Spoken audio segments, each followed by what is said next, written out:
March Madness is less than a week away, and if it's anything like last year, Americans will place more than $2.5 billion in bets on the tournament. That's why members of Congress introduced a bill to regulate online sports betting, which they hope will save vulnerable Americans from addiction and financial turmoil. It's important to balance public health with competing economic interests. Trust me, I understand that.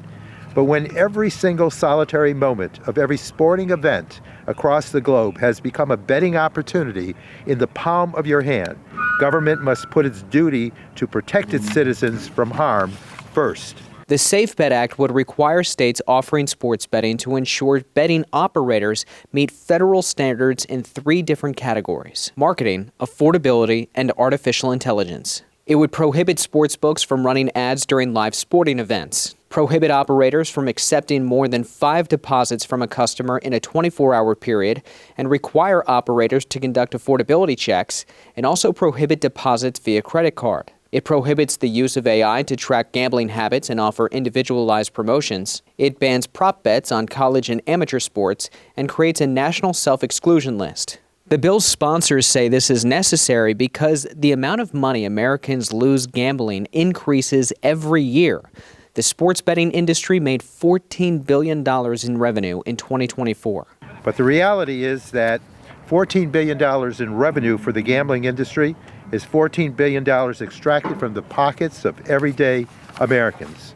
And the even greater concern and the even greater reality is that most of that revenue is made off of the suffering of a disproportionately small number of gamblers. Gambling is considered an addictive product. According to the Mayo Clinic, gambling can stimulate the brain's reward system much like drugs or alcohol can, leading to addiction. An estimated 7 million people in the U.S. have a gambling problem or disorder. Andrew Douglas is one of them. He started betting in college.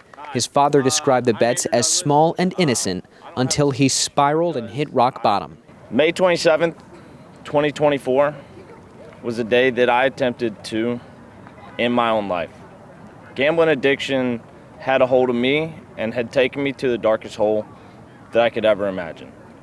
For years and years, constantly being targeted and no way to escape the advertising, the offers, the predatory and targeted business practices. Although he's now in recovery, Andrew's addiction is still a source of pain for his family. This addiction was hidden from us because it can be done on a telephone at any hour of the day and night. There's virtually no way to reach a safe time or place away from the possibilities of making a bet.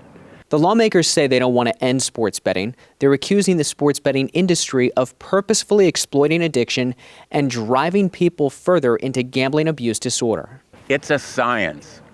The algorithms, the artificial intelligence are all tools to drive pitches and promotions at the losers, the most vulnerable, the people who are most susceptible to this addiction. The bill was introduced last year, but it wasn't passed before the congressional term ended.